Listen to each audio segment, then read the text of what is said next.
fisiología del envejecimiento y teorías del envejecimiento. Son dos partes, así que después de terminar lo que es fisiología vamos a dar algunos minutos para que puedan hacer algunas preguntas y empezaríamos después con lo que son teorías del envejecimiento y también al final daríamos algunos minutos para lo que son preguntas.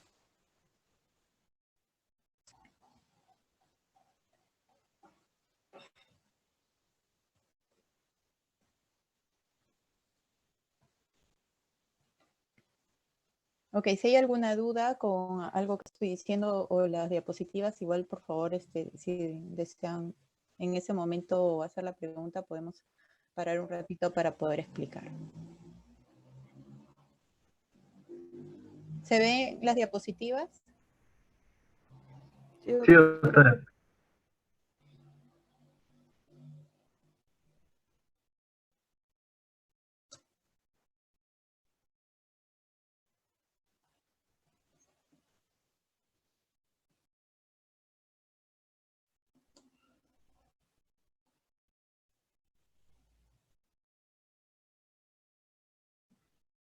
A ver, un ratito que no me avanza la diapositiva. Ahí está. Bueno, el contenido de lo que vamos a hablar hoy. Vamos a hablar del envejecimiento por órganos.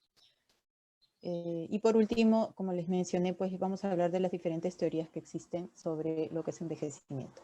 Primero, recordar como definición que envejecimiento es el conjunto de modificaciones morfológicas y fisiológicas que tienen lugar paulatina y gradualmente como consecuencia de la acción del tiempo sobre los seres vivos y es resultado de respuestas que se llevan a cabo en todos los niveles, a nivel molecular, celular y orgánico.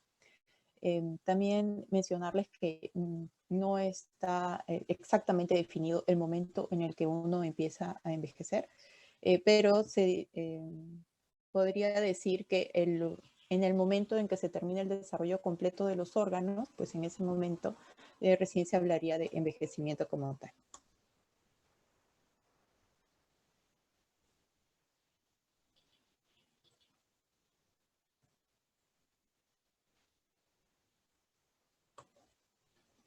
Empezamos entonces por el sistema digestivo.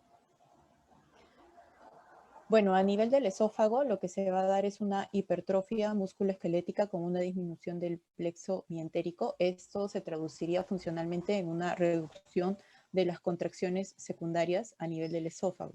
En el estómago no habrían grandes cambios, se mantendría incluso la capacidad de acidificación y motilidad que se da a nivel de este órgano. En el caso del intestino delgado, sí hay una moderada atrofia de las vellosidades y eso se traduciría en algunos cambios en lo que son absorción de micronutrientes sobre todo. En el colon, si el plexo mientérico y las células intersticiales de Cajal estarían disminuidas, lo que generaría un deterioro de la capacidad propulsiva y también sería uno de los implicados en lo que es el estreñimiento. A nivel del recto se da una disminución del 30 al 40% de la presión esfinteriana basal y máxima, con una disminución de la compliance rectal y esto también podría explicar por qué la mayor prevalencia de incontinencia fecal. Lo que es el páncreas, no habría cambios en su función. El hígado sí pierde masa hepática de un 20 al 40% y el flujo sanguíneo a nivel del hígado disminuiría hasta un 50%. Disminuyen muchas funciones acá a nivel del hígado y esto es importante, sobre todo la del clearance, y eso se va a ver traducido en algunos fármacos que van a tener un diferente metabolismo. Por ejemplo, mencionan la cafeína o la producción de lactosa, la síntesis de vitaminas como la vitamina K, y algunas pruebas hepáticas y albúminas se encontrarían sin cambios significativos. A nivel de la vesícula biliar tampoco se encontrarían cambios y en lo que es la barrera epitelial sí habrían algunos cambios asociados y esto estaría implicado en lo que es la inmunosenescencia, que lo vamos a mencionar un poco en la parte de teorías del envejecimiento y también en los que son el cambio de la microbiota intestinal, que también lo vamos a mencionar. Esta inmunosenescencia va a conllevar a un estado inflamatorio asociado a lo que es envejecimiento.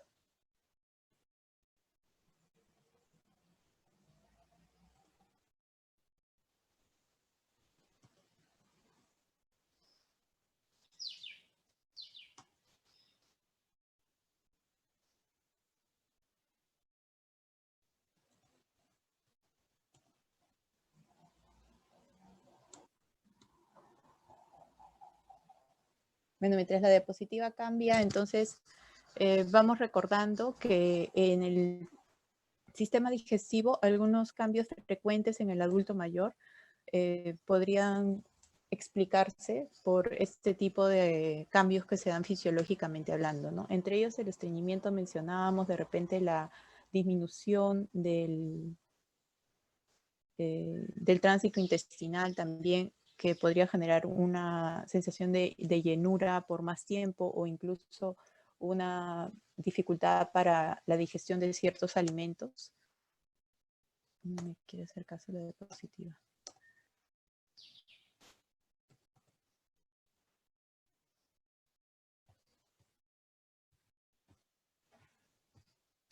Ahí está. Entonces, dentro de los principales cambios funcionales del intestino asociado al proceso de envejecer, tenemos, como ya les mencioné, el enlentecimiento del tránsito intestinal y esta tendencia al estreñimiento. En cuanto a la absorción de hidratos de carbono, se diría que también está disminuida, hay mayor dificultad a esta absorción y esto podría deberse a la disminución de las vellosidades intestinales que habíamos mencionado. No hay alteración en lo que es absorción de grasas. Van a haber cambios en la microbiota intestinal que lo vamos a tratar ahora. Hay liberación de endotoxinas que favorecen sarcopenia, anorexia, aumenta la capacidad de absorción de vitaminas liposolubles como la vitamina A, C y la del colesterol incluso. Se dificulta, por otro lado, la absorción y el transporte de vitaminas del grupo D, calcio e hidratos de carbono. No se modifica vitaminas hidrosolubles como la B y la K. Hay un deterioro progresivo del componente digestivo del sistema inmunitario, modificaciones de las hormonas gastrointestinales y mayor facilidad para las infecciones locales por la inmunosenescencia que se daría a este nivel que les había mencionado.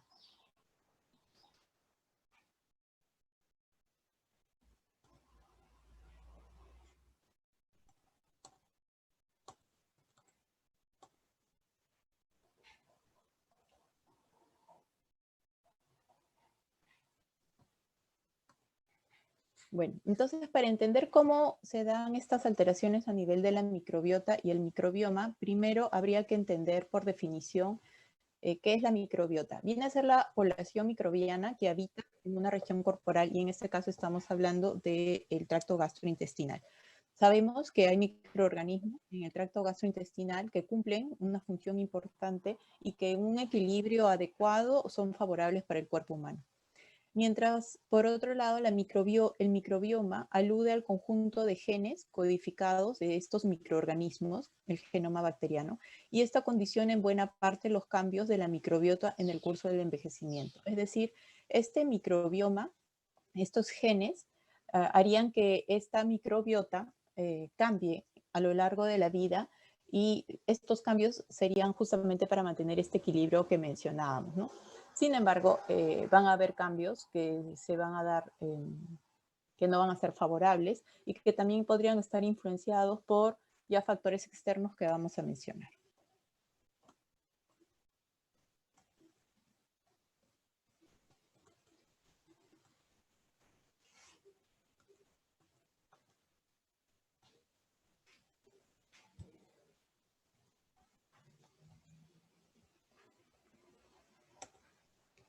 Entonces, una microbiota sana favorece la resistencia a la infección, a la inflamación, a las enfermedades autoinmunes y tumorales. Mejora la transmisión de señales endocrinas a través del eje cerebro-intestino, mejora igualmente la función neurológica. Todo ello mediante la secreción de factores que van a modular la permeabilidad intestinal, la función de las células epiteliales, la inmunidad innata y adaptativa, la movilidad intestinal y la neurotransmisión. Y justamente estas características de una microbiota sana es que en los últimos años se está estudiando mucho e incluso su implicancia sobre algunas enfermedades, ya hablando de una microbiota no sana, sobre enfermedades como la demencia tipo Alzheimer, que podría estar involucrado una alteración de la microbiota a través de este eje cerebro-intestino.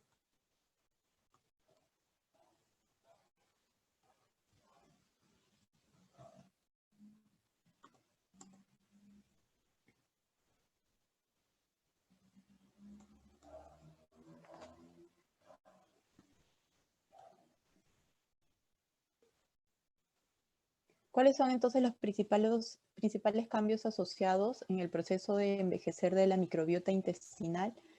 Bueno, cada individuo va a ser distinto y por eso se explicaría un poco el envejecimiento diferente de una persona a otra. Va a disminuir la diversidad entre los gérmenes que componen la microbiota. Hay que entender que no es un solo germen el implicado, son muchísimos. Y esta diversidad más bien disminuye con el proceso de envejecer.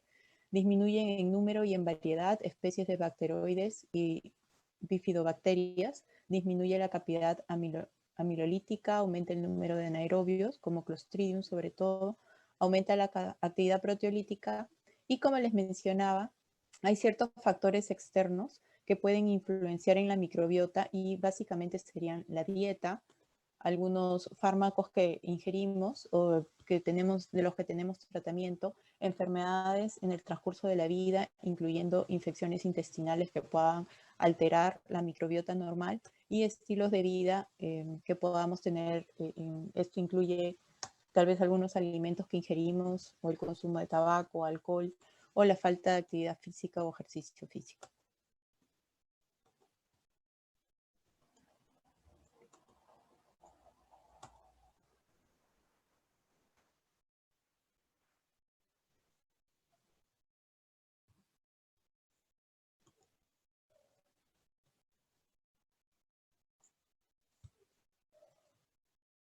Entonces, un poquito para entender cómo esta microbiota puede interferir en algunas enfermedades. Este es un modelo sobre la intervención de la microbiota sobre el desarrollo de la enfermedad de Alzheimer.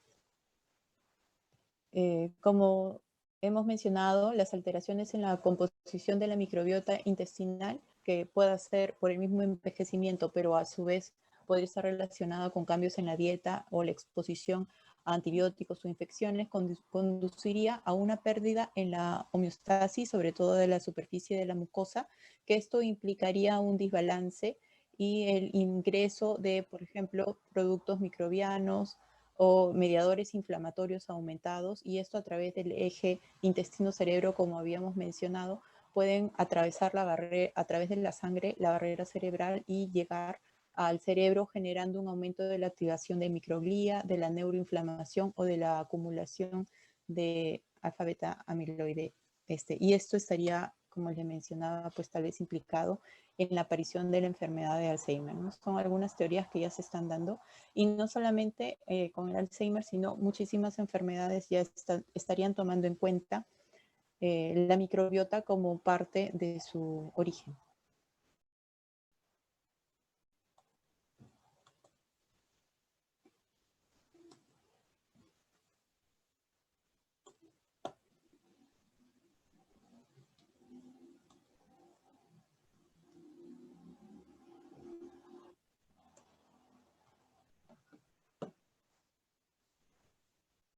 Entonces, como consecuencia, las alteraciones fisiológicas que hay a nivel del tracto gastrointestinal podrían ocasionar la aparición progresiva de divertículos, así como de áreas de isquemia en el intestino grueso. Estamos ya haciendo un resumen de todo lo que hemos mencionado. El aumento de todo tipo de alteraciones relacionadas a la absorción, sobre todo por una disminución de las vellosidades intestinales, la tendencia al estreñimiento, porque hemos visto que hay una disminución en la propulsión o incluso alteraciones al nivel del esfínter que más que estreñimiento llevarían a lo que es incontinencia fecal, el aumento de patología vascular y mayor posibilidad de cuadros obstructivos, también mucho asociado al tema de la movilidad diferente, ¿no? Pasamos a otro sistema, tenemos el sistema cardiovascular. ¿Qué es lo que va a pasar acá? Hay una disminución de los cardiomiocitos. Nacemos con un número limitado de cardiomiocitos y estos se perderían en el tiempo por un proceso de necrosis y apoptosis. Se habla de que cerca de un 40% perderíamos en el transcurso de los años. Estos cardiomiocitos que perdemos serían sustituidos por tejido conjuntivo y habría de manera reactiva un aumento del tamaño de los miocitos, cardiomiocitos que quedan a nivel del corazón, ¿no? Y esto explicaría la hipertrofia que se da a nivel cardíaco. Ahora, por otro lado, no solamente se daría este aumento de tamaño de los miocitos que quedan, sino que esta disminución del número afectaría el tejido de conducción y esta sería una de las teorías para entender por qué se altera el nodo sinusal y por qué la fibrilación auricular es una patología tan frecuente también a medida que envejecemos. Por otro lado, otro cambio que se da es la disminución de la distensibilidad de los vasos del miocardio. Disminuye el tejido elástico a nivel de estos vasos. Nuevamente, según aumento del tejido conjuntivo, esta vez de tipo fibroso, esto va a generar un aumento de la resistencia vascular periférica y esto se va a traducir en el tiempo con la tendencia a la aparición de hipertensión arterial, hipertrofia del ventrículo izquierdo y sobre todo por aumento de la resistencia a la eyección.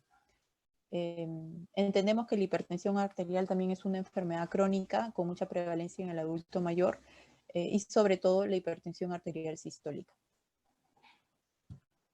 Otros cambios que se van a dar es el aumento del grosor de las paredes del ventrículo izquierdo. Esto seguramente a nivel más celular por lo que hemos mencionado de los cardiomiocitos. Disminuyen, como hemos dicho, los miocitos en número, pero aumentan en tamaño.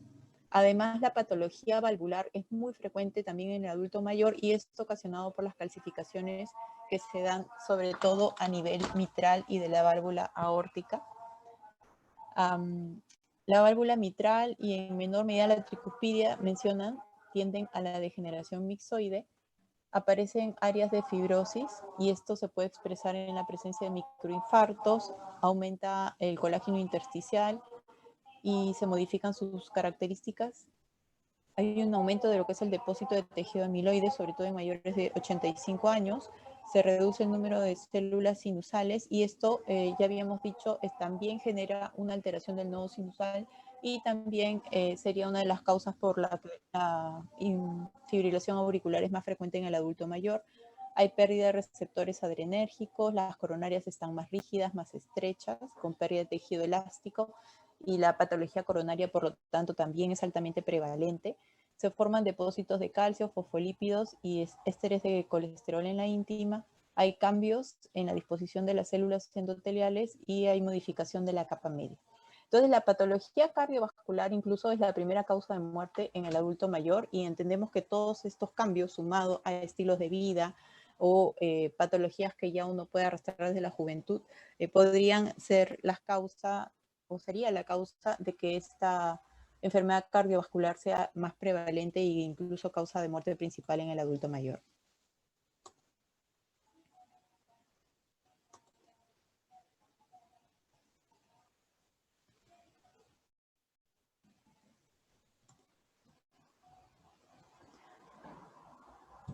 Ok, dentro de los cambios funcionales a nivel cardíaco, ya traduciéndolo en lo que habíamos mencionado, la presión es la que se ve alterada, sobre todo la sistólica.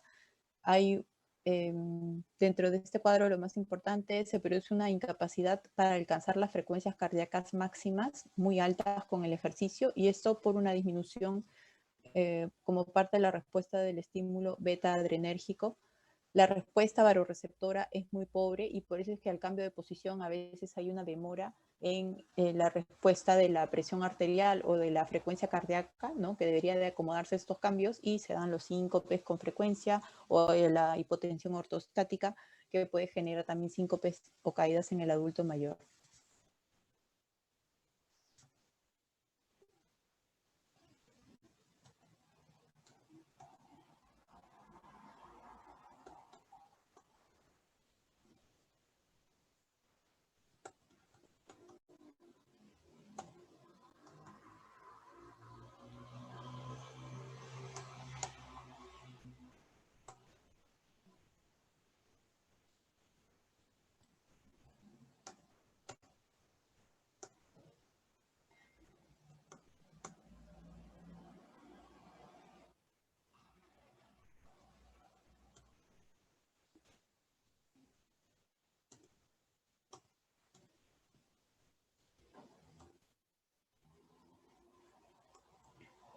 Entonces, como consecuencia, hay mayor facilidad para la falla cardíaca. Las patologías más frecuentes, en resumen, serían la insuficiencia cardíaca, enfermedad coronaria, hipertensión arterial y yo le agregaría ahí fibrilación auricular. se van a presentar con mucha frecuencia síntomas atípicos y eso hay que tenerlo en cuenta. Por ejemplo, el infarto cardíaco podría presentarse sin dolor, con hipotensión, la insuficiencia cardíaca podría presentarse sin edema, además que hay mucha prevalencia de insuficiencia cardíaca diastólica. Entonces hay que tener en cuenta estos síntomas atípicos que serían consecuencia de los cambios que hemos mencionado. Y también hay que tener en cuenta la valoración de pruebas que también van a ser diferentes, ¿no? Hemos hablado de estos cardiomiocitos que disminuyen en número, pero sin embargo los que quedan aumentan de tamaño. Entonces, la cardiomegalia va a ser algo frecuente al momento de la lectura de una radiografía de tórax. En el caso del EKG, por ejemplo, también se van a dar cambios que son frecuentes con la edad, la hipertrofia ventricular izquierda, van a haber alteraciones en el EKG que tenemos que considerar. Y bueno, la prevalencia de la fibrilación auricular que habíamos mencionado con la ausencia de la onda P en el EKG, ¿no? Igual en la ecocardiografía, seguramente algunos cambios asociados a la edad pues se puedan considerar normales para el envejecimiento.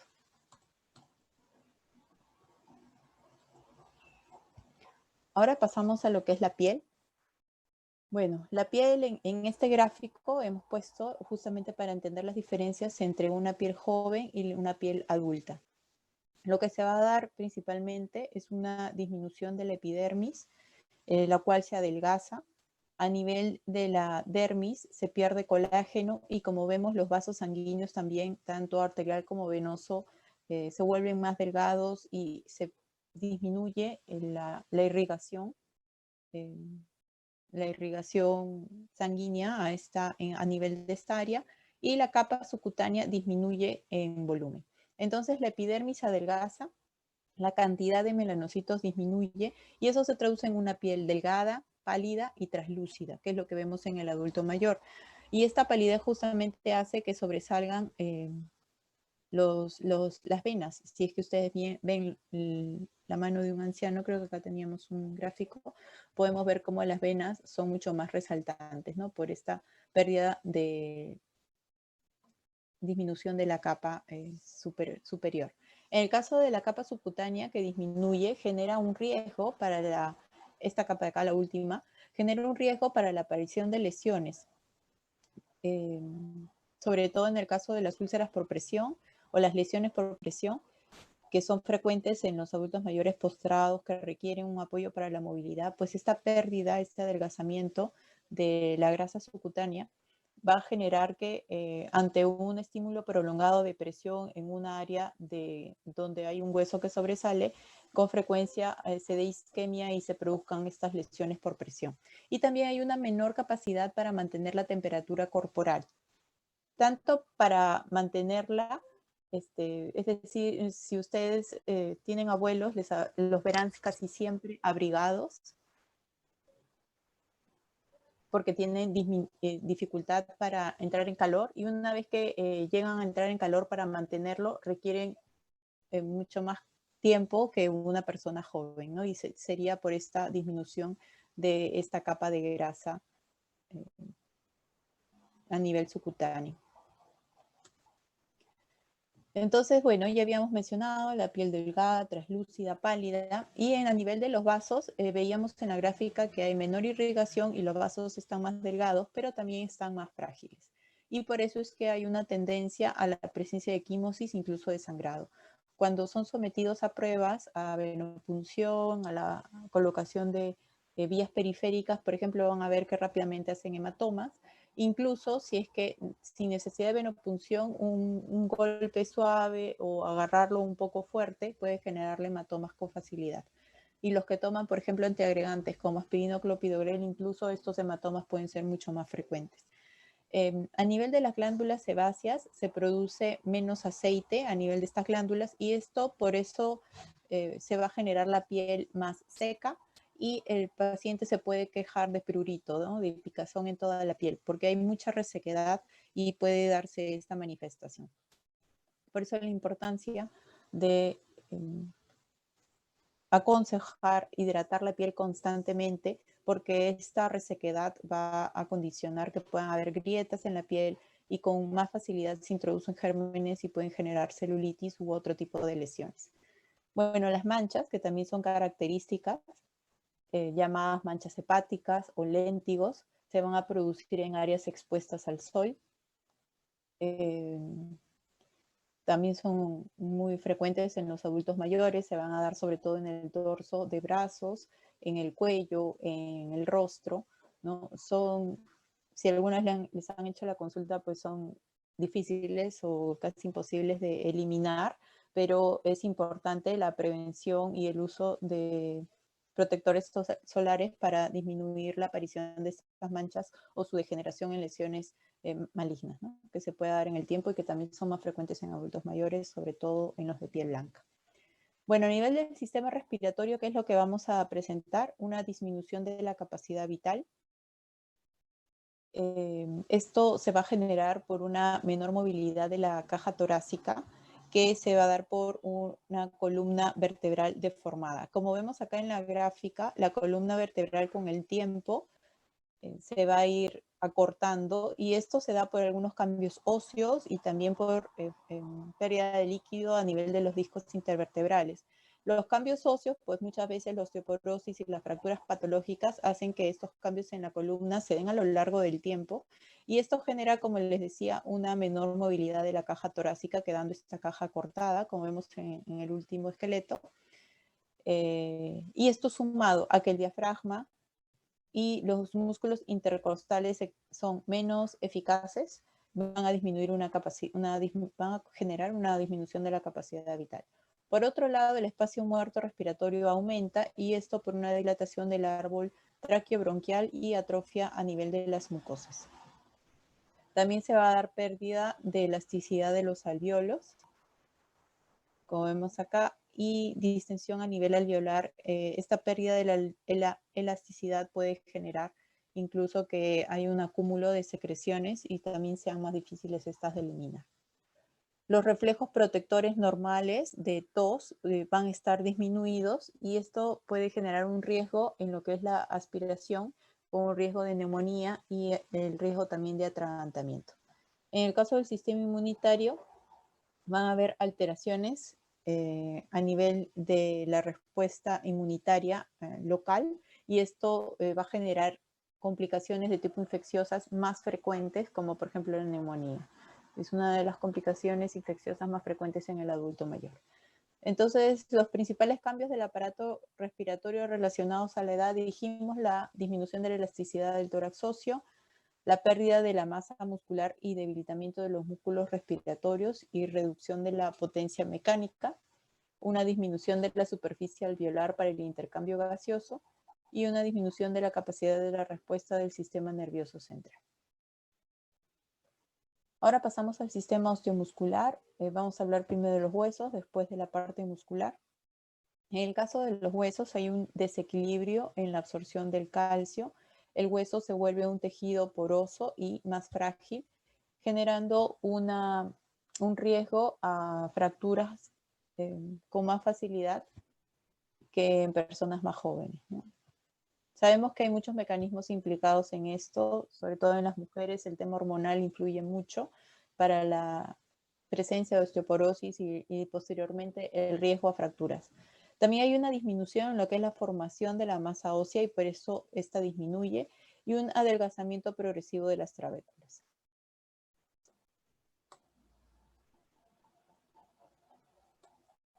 A nivel de la masa y de la fuerza muscular, en general estas también disminuyen. Va a haber atrofia de las fibras musculares, sobre todo la tipo 2, que es la fibra que da rapidez, que nos da la fuerza inmediata, pero que también es rápidamente agotable. La masa proteica se va a ver sustituida por tejido graso y conjuntivo con el tiempo, pero hay que entender que estos cambios también van a estar influenciados por el sedentarismo que es frecuente en el envejecimiento y por factores nutricionales, alteraciones en la dieta, sea por enfermedades que tiene el paciente que hacen que tenga una dieta modificada o por estilos de vida poco saludables también que pueda hacer que tenga una dieta poco saludable, ¿no? A nivel de las articulaciones, disminuye la superficie, el espacio que va a haber entre una y otra articulación. Los ligamentos se calcifican y se osifican.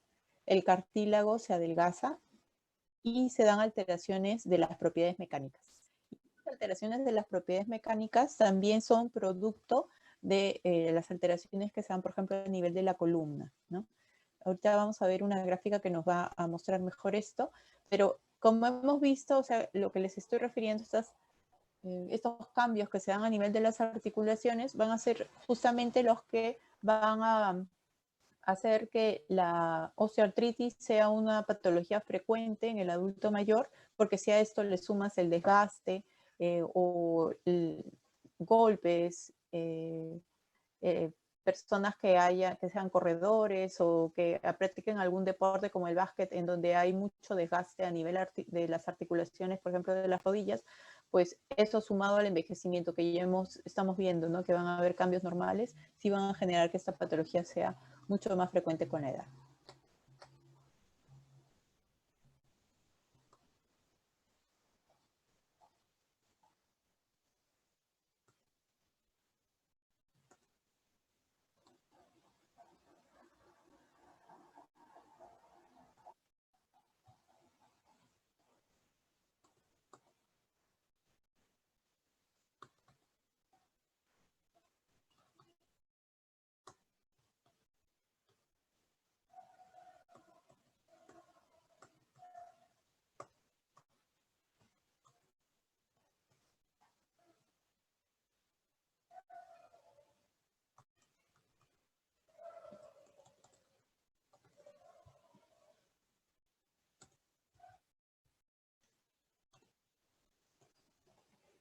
Ok, entonces en la parte dental también se van a dar cambios. Hay una reabsorción ósea a nivel de la mandíbula y de los maxilares, y al darse esta reabsorción ósea a nivel superior cambia la fisonomía en el caso de la dentadura, ¿no? Cambia su capacidad tal vez de fuerza, y esto genera algunas alteraciones ya a nivel de los dientes y sería también una de las causas entre las muchas que hay para que la pérdida dental pueda ser mucho más frecuente. Obviamente a esto hay que sumarle estilos de vida también poco saludables en cuanto a salud bucal, la falta de prevención a lo largo de los años, algunas otras patologías que tal vez hayan influenciado, pero sí hay que entender que esta reabsorción ósea de la mandíbula va a cambiar la fisionomía de la mordida y tal vez incluso haga que la persona tenga que variar, cambiar su dieta en lo que son texturas para poder ingerirla mejor. Y esto es lo que les mencionaba, ¿no? De cómo cambia la postura del adulto mayor por algunas alteraciones que se dan. Este dibujo que retrata a una persona adulta mayor con esta eh, acentuación de la cifosis es algo que vemos con mucha frecuencia. Lo que se va a dar es una reducción de la talla y esto justamente porque habría una disminución de 1 a 2 centímetros por década, sobre todo a nivel de la columna dorso-lumbar. Y esto se daría por lo que les había mencionado, ¿no? Porque hay una descalcificación ósea, porque además hay una pérdida de líquido de los discos vertebrales que hace que disminuyan. Y si a esto le sumas fracturas vertebrales no evidenciadas en un primer momento, o posturas inadecuadas por muchos años, bueno, van a generar justamente este aumento o acentuación de la cifosis. Entonces también se va a dar la compresión de vértebras, lo que les decía, modificación de discos vertebrales y la pérdida del tono y de la musculatura y caída postural, por lo tanto. Entonces se va a dar esta gráfica en donde se ve una persona ya desproporcionada. ¿Por qué? Porque va a disminuir la altura en base a esta disminución de la columna dorso-lumbar. Sin embargo, lo que son los brazos y las piernas se mantienen con la misma longitud porque estos no cambian, ¿no? Entonces se da una desproporción entre la longitud de la columna y de los brazos y de las piernas. Ahora, para esta persona poder mantener su centro de equilibrio, ¿qué es lo que va a soler hacer? Va a flexionar las rodillas y va a tener una tendencia a irse hacia adelante para mantener el centro de equilibrio, y esa es una marcha habitual en el adulto mayor con estas alteraciones y esta disminución de la talla producto de la disminución de la columna dorso-lumbar.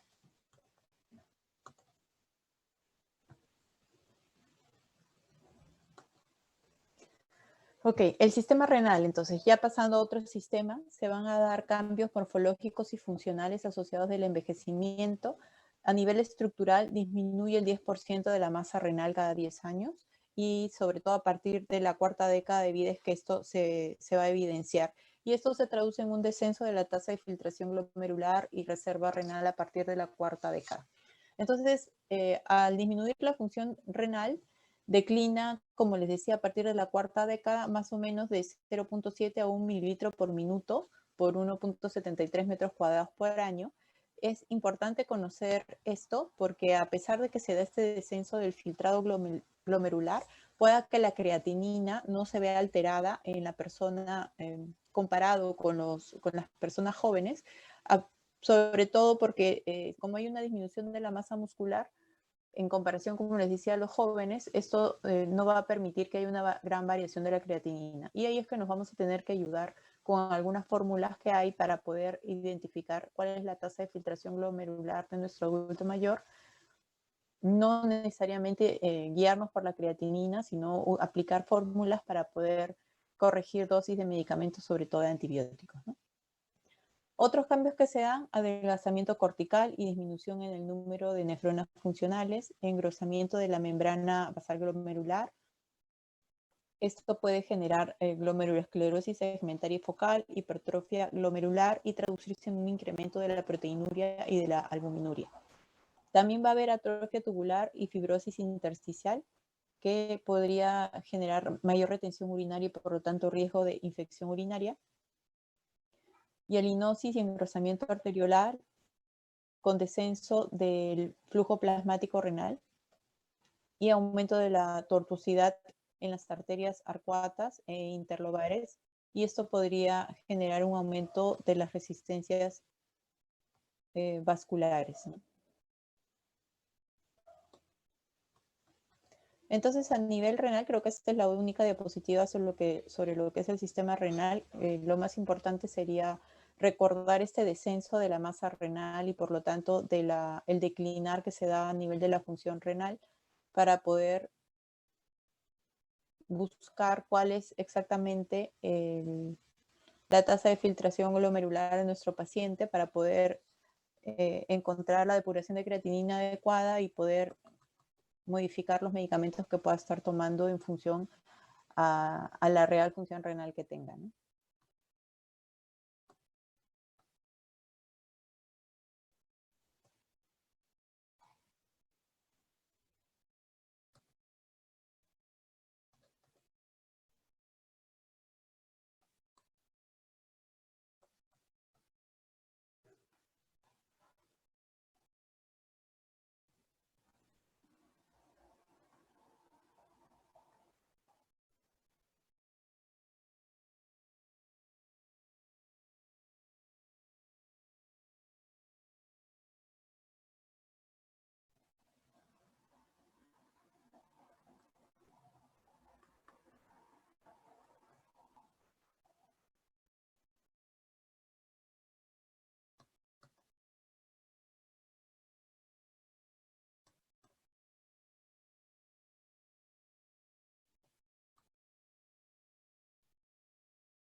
Ok, bueno, ahora vamos a hablar entonces del sistema nervioso central y de los cambios que se dan a este nivel.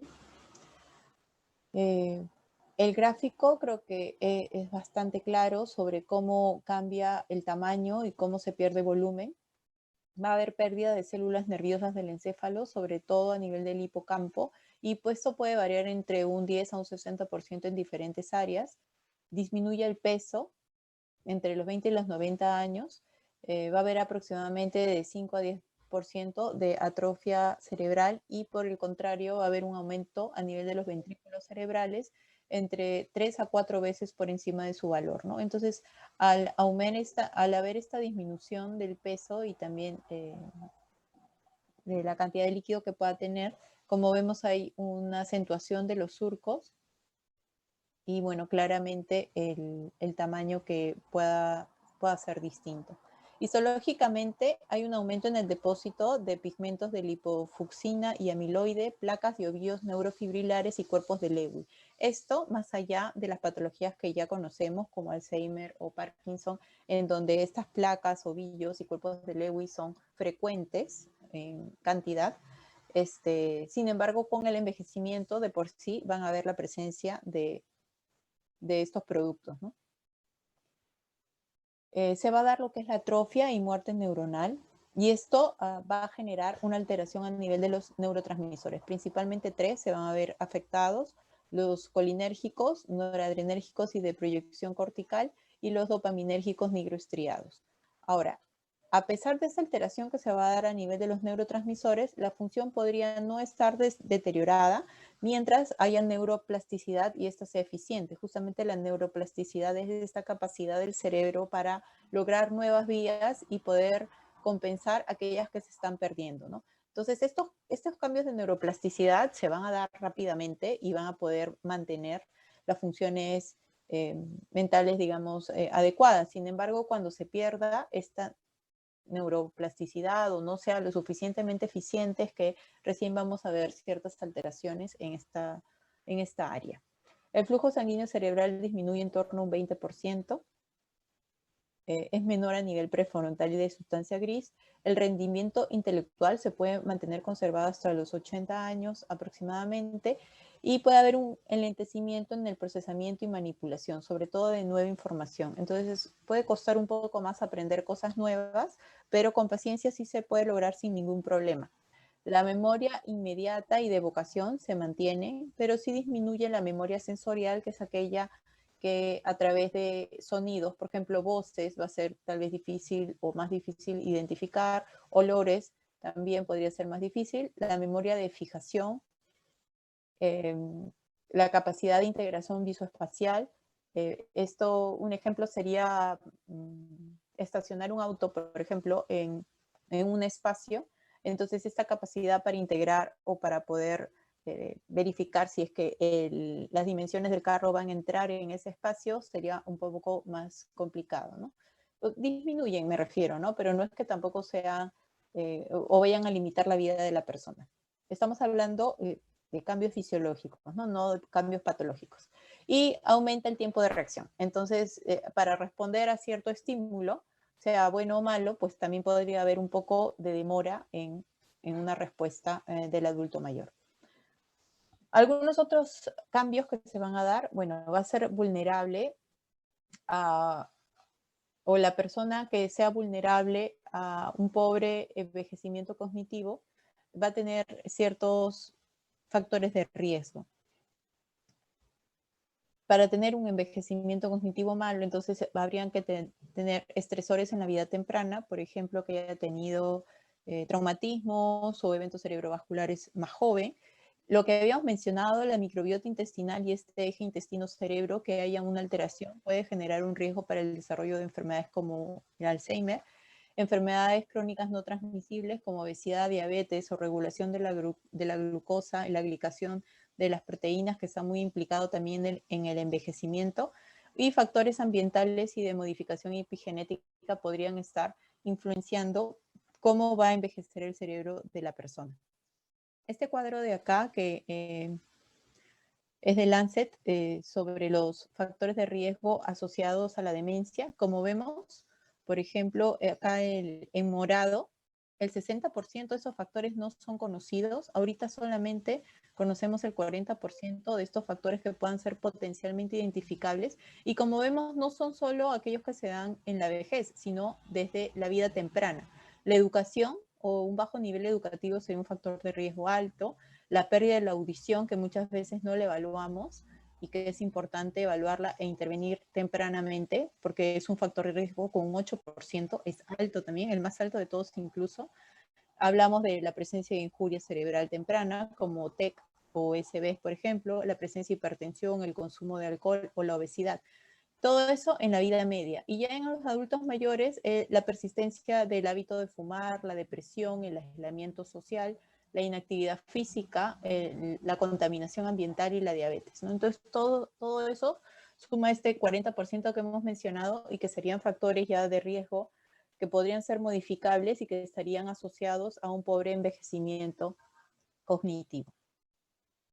Bueno, un poco más de lo que es envejecimiento cerebral, entender que la senescencia celular está implicada. Van a haber factores intrínsecos como procesos programados y factores extrínsecos dados por el desgaste o eventos dañinos que se den al azar a nivel cerebral. En el cerebro sano van a haber cambios y esto va a ser el acortamiento de los telómeros, la disfunción mitocondrial, que también vamos a hablar más adelante como parte del envejecimiento, cambios a nivel de las stem cell, apoptosis o muerte neuronal, y las consecuencias que van a traer estos cambios que se dan con el envejecimiento celular son daño a nivel del ADN, estrés oxidativo, inflamación, las especies reactivas de oxígeno que van a llevar al estrés oxidativo y la agregación de proteínas. Y todo esto como consecuencia va a llevar a un envejecimiento cerebral. Muy bien.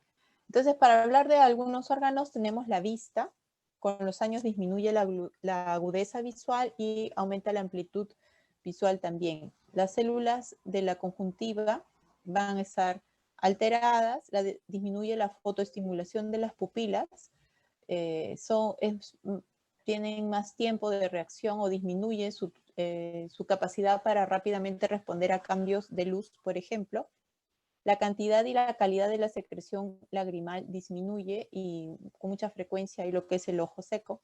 Aparece el arco senil, que es lo que vemos en este gráfico, que se da por un depósito de sales de calcio y de colesterol. Y por otro lado hay un agrandamiento del cristalino con pérdida de la acomodación a los enfoques de objetos cercanos. Y por eso es que con frecuencia vemos que para leer se alejan lo que estén leyendo, el periódico, por ejemplo, para poder enfocar mejor, acomodar y poder tener una mejor visión de lo que están queriendo leer. A nivel del oído va a haber una degeneración del nervio auditivo y esto va a conllevar a una disminución de la audición. También se va a dar un engrosamiento de la membrana del tímpano y como vemos acá, el pabellón auricular aumenta, es decir, en general se ve como una oreja más grande y esto por un aumento del cartílago. Y también se va a dar un engrosamiento de los vellos en este nivel. Es muy frecuente ver este tipo de características en los adultos mayores y un acúmulo de cerumen que podría también generar algunos problemas de audición si no es identificado a tiempo. Bueno, el sistema inmunitario no está ajeno al envejecimiento. Lo que se va a dar a este nivel es un aumento de afecciones malignas, sobre todo las neoplasias, como sabemos, son más frecuentes en adultos mayores. También hay una susceptibilidad a las infecciones por cambios inmunitarios que vamos a ver ahora.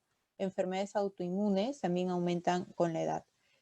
Y hay una disminución de la respuesta a las vacunas sin querer decir de que no deberían vacunarse, ¿no? Sino que la respuesta puede estar disminuida. Si ustedes, ahora que se habla mucho de vacunas, ven el porcentaje de efectividad de algunas de ellas, pues van a haber no solamente de la del COVID, sino en general de neumonía, influenza, van a ver que los valores son diferentes para adultos mayores. Entonces se va a dar lo que es la inmunosenescencia y esto va a afectar a la inmunidad celular y humoral.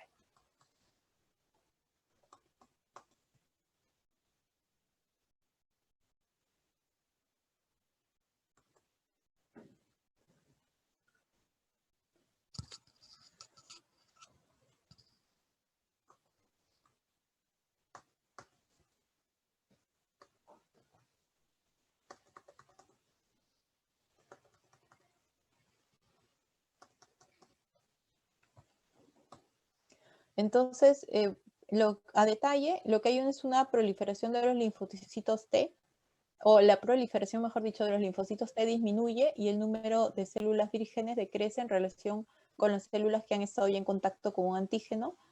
La producción de interleuquina 2 y 4 disminuye, así como el número de receptores de este mediador, pero por otro lado aumenta la interleuquina 6, que estaría muy implicada en proceso inflamatorio, y todos estos factores contribuyen a un deterioro progresivo de la respuesta inmunitaria. Y lo que les mencionaba, ¿no? Sin embargo, las vacunas siguen siendo eficaces en el anciano con buena salud, a pesar de que pueda haber una concentración de anticuerpos reducida o en niveles inferiores en comparación a las personas sanas.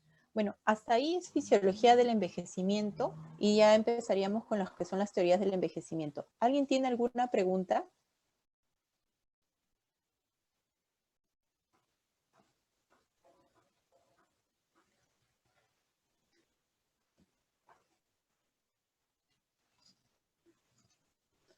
Bueno, entonces, en líneas generales, como han visto, la mayoría de funciones de los órganos que hemos visto a lo largo de la clase disminuye en lo que son producción de sustancias o en su capacidad para generar una respuesta. Creo que la palabra reducción o disminución de su capacidad es lo que hemos repetido continuamente. Sí van a haber algunos otros cambios que serían buenos, en todo caso, perciben cuáles tal vez sí aumentan para que puedan recordarlo mejor, pero en sí la mayoría pues disminuye en su capacidad de respuesta. Y ahora con las teorías del envejecimiento tal vez podamos entender un poco mejor por qué es que se da esta disminución. Primero, entender que el envejecimiento es un proceso universal, porque todos vamos a envejecer.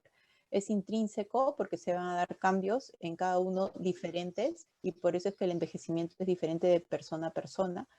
Es progresivo, uno no envejece de un día para otro, en el tiempo va envejeciendo, irreversible, porque nadie lo ha podido revertir, y heterogéneo, lo que mencionábamos, ¿no? Todos envejecemos de distinta manera. Y deleterio letal, porque inefectiblemente todos vamos a fallecer producto de este envejecimiento. Entonces, ¿cómo y por qué envejecemos con la edad? Y esta pregunta justamente es demasiado compleja e involucra varias teorías. Incluso se habla de que no estaría una sola teoría implicada, ¿no? Sino que habrían varias de ellas tal vez explicarían mejor por qué se da este envejecimiento. Entonces, las teorías del envejecimiento las podemos dividir en dos, en las no estocásticas y las estocásticas. Las no estocásticas lo que mencionan es que el envejecimiento está predeterminado, es decir, ya todos nacemos con una fecha de caducidad, por así decirlo, mientras que las estocásticas nos dirían que se dan cambios que son aleatorios, al azar, en el tiempo, que se acumulan y que esto es lo que generaría el envejecimiento.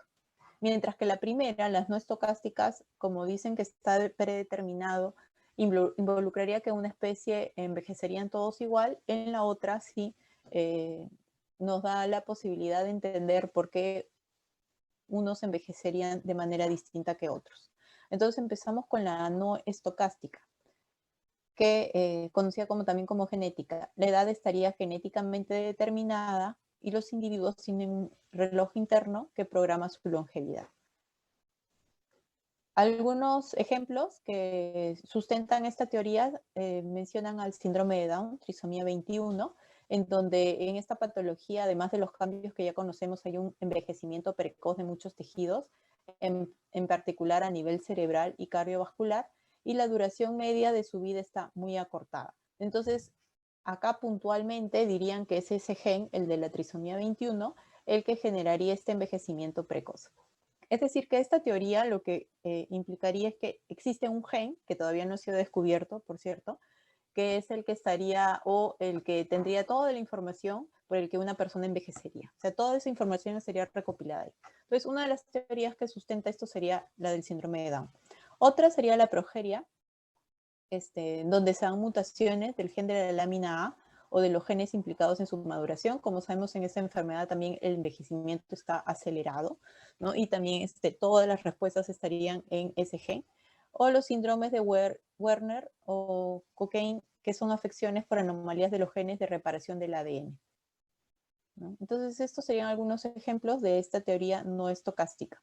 El origen genético resulta complejo y multifactorial y por el momento no ha sido posible identificar un gen directamente ligado o implicado en el envejecimiento fisiológico en el ser humano.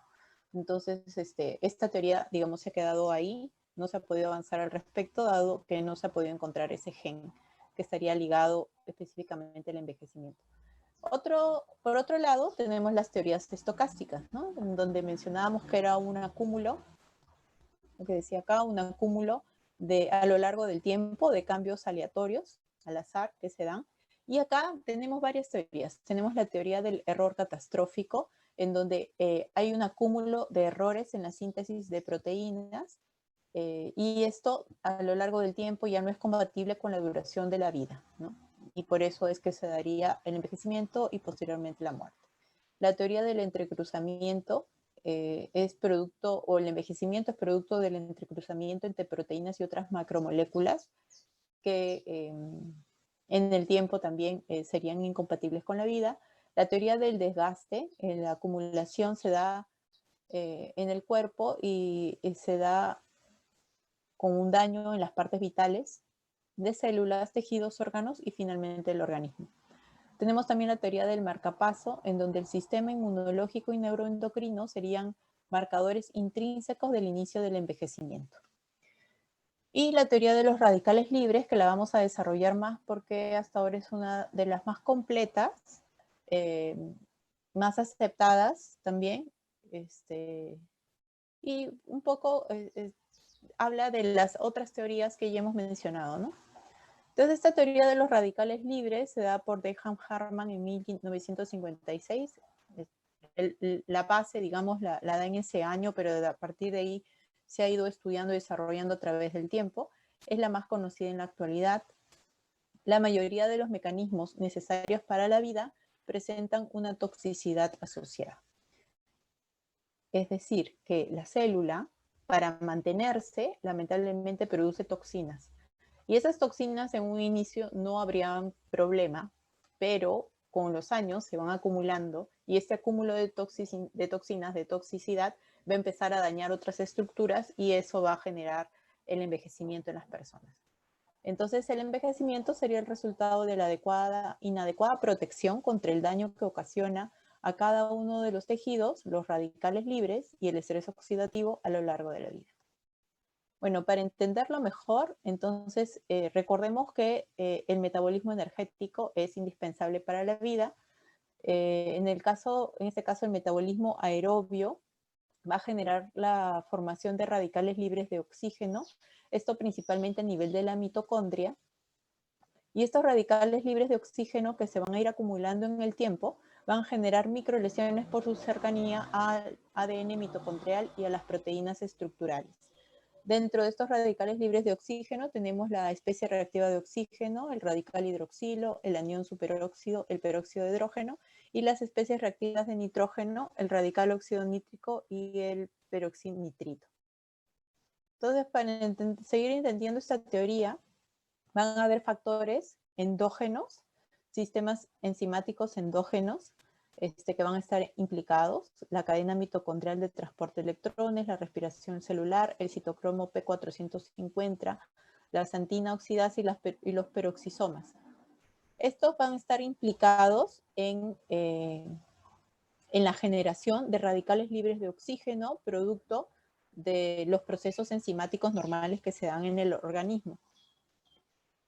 Sin embargo, además de que el organismo por sí solo va a generar los radicales libres de oxígeno, también hay que tener en cuenta que van a haber factores exógenos que van a propiciar también el desarrollo de estos radicales libres de oxígeno y que, por lo tanto, estas sumatorias, según los estilos de vida que tendremos, van a generar o van a definir cómo voy a envejecer, ¿no?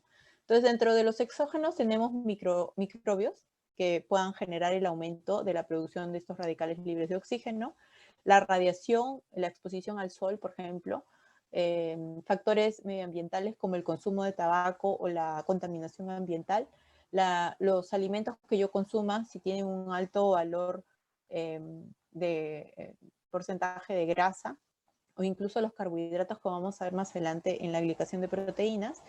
Y por otro lado, van a haber cosas que yo ingiera y que sí van a ser antioxidantes que van a disminuir esta producción de radicales libres, sobre todo lo que son carotenos, flavonoides, que podemos encontrar en los vegetales, en las frutas, ¿no? Entonces estos van a ser protectores, mientras que todos estos van a generar el aumento de estos radicales libres de oxígeno y por lo tanto una disminución en los mecanismos de reparación celular que se van a dar. Entonces, entendamos que la producción de radicales libres de oxígeno se da siempre, pero el organismo, el sistema nuestro cuerpo es capaz de mantener un balance, ¿no? Va a haber una regulación entre procesos enzimáticos que me van a ayudar a controlar esos radicales libres y la producción de radicales libres, sino que durante el envejecimiento con los años, el acúmulo de esa producción de radicales libres, pues va a hacer que la balanza se incline para un lado y se va a producir justamente este desbalance y va a generarse el estrés oxidativo. Bueno, acá tenemos las reacciones enzimáticas que se van a dar como factores que puedan proteger la producción de estos radicales libres de oxígeno, y también factores no enzimáticos como la vitamina C, lo habíamos mencionado en algunos productos o alimentos que podamos consumir, el tocoferol, que es una vitamina E, el glutatión reducido, carotenoides o flavonoides, también van a ser parte de las reacciones no enzimáticas que van a ayudar en su momento a mantener un sistema de regulación. Sin embargo, como teoría del envejecimiento, pues se va a dar un acúmulo con el tiempo inevitable. Estos radicales libres se van a acumular y van a generar estrés oxidativo, y este va a afectar al sistema nervioso, endocrino e inmunológico, principalmente generando los cambios que ya hemos hablado y la persona pues empieza a envejecer. Entonces, a nivel del órgano hay una disminución de su capacidad y adaptabilidad. Se van a dar un suministro de vías alternas. Hay una disminución de este suministro de homogeneidad a nivel celular, tanto tisular como vascular, cambios en la regulación de la mitocondria, cambios en la capacidad de las vías, sobre todo para reparar el ADN, producto del acúmulo de los radicales libres de oxígeno, y una disminución en la capacidad para reparar el DNA mitocondrial, nuclear y las proteínas. Esto va a generar en sí daño y cambios a nivel fisiológico, a nivel de los órganos. Bueno, esa entonces sería la teoría de los radicales libres de oxígeno, y también tenemos la teoría de la glicación y el envejecimiento. Bueno, primero mencionar que la glucosa es una sustancia indispensable del metabolismo energético, eso ya lo sabemos, y este fenómeno de la glicación entonces se va a dar en las personas, pero es un fenómeno mucho más intenso en el paciente con diabetes, ¿no? Entonces, sin embargo, participa en la glicación de las proteínas y ácidos nucleicos, y esto induce, me refiero a la glucosa, ¿no?, que habíamos mencionado, va a participar en la glicación de proteínas y de ácidos nucleicos, y esto induce a un cambio en sus propiedades biológicas. Entonces, esta glicación va a alterar las proteínas y los ácidos nucleicos. La glicación es uno de los autores o de los actores del envejecimiento acelerado para muchos, e incluso algunos autores consideran a la diabetes mellitus como un modelo de envejecimiento acelerado. Bueno, los productos terminales de la glicación, acá con sus siglas en inglés AGEs, provenientes de la glicación misma, son peligrosos para el organismo y se acumulan con la edad, muy especialmente en el paciente con diabetes, pero igual estos se acumulan con la edad, ¿no?, estos productos de la glicación. Y estos productos terminales de la glicación participan en el desarrollo de enfermedades como la aterosclerosis, insuficiencia renal, retinopatía diabética y catarata. Lo que van a generar es en líneas, como resumen, es un aumento del estrés oxidativo, y van a propiciar el aumento de factor de necrosis tumoral alfa, interleuquina 6, BCAM1, que estarían interviniendo en lo que es el proceso inflamatorio, ¿no? Entonces perpetuarían una inflamación crónica en el adulto mayor, y como les decía, pues al generar estos cambios a nivel celular, van a hacer que las proteínas de la matriz extracelular, sobre todo, que es la que están más ligadas a los productos de la glicación, sean más resistentes a la proteólisis e impiden su renovación. Entonces no va a ayudar a la renovación de proteínas, y la célula va a morir o a dañarse producto de esta resistencia. Bueno, esto sería entonces la teoría de la glicación y del envejecimiento. Esas básicamente son las teorías del envejecimiento. A manera de resumen, nuevamente les menciono las no estocásticas, donde tenemos la genética, y las estocásticas, donde tenemos la de la acumulación de daño, la del marcapaso, la de los sistemas, y la más conocida o más estudiada sería la la de, se me fue el nombre, la teoría de los radicales libres. Es la más completa, la más estudiada, pero igual ninguna ha sido todavía definida como la única teoría social del envejecimiento, ¿no? Y otra que hemos mencionado, que es un proceso que se da, que es la glicación y cómo este estaría asociado al envejecimiento, y explicaría por qué el daño que vemos en el paciente diabético como ejemplo de un envejecimiento acelerado. Muy bien, ¿alguien tendría alguna pregunta sobre esta segunda parte o incluso sobre la primera parte?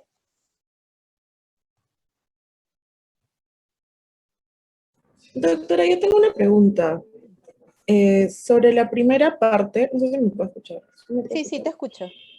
Ya, cuando hablaba de la vista, de que tenía una, como que agrandamiento del cristalino, una pérdida de la acomodación a enfoque de objetos cercanos, Ujú. ¿esto tendrá algo que ver también con el índice de glaucoma que pueda haber? Ah, ya, el índice, bueno, o la presencia de glaucoma se da más por una alteración a nivel de los ángulos, ¿no? No está relacionado, pero sí hay ciertos cambios que se pueden dar a nivel de la vista que, que pueden generar un mayor riesgo en el adulto mayor para la presencia de glaucoma. Pero el cristalino en sí no estaría relacionado, o ese cambio que mencioné no estaría relacionado con la presencia de glaucoma. Ok, listo. Ya. ¿Alguien más tiene alguna pregunta?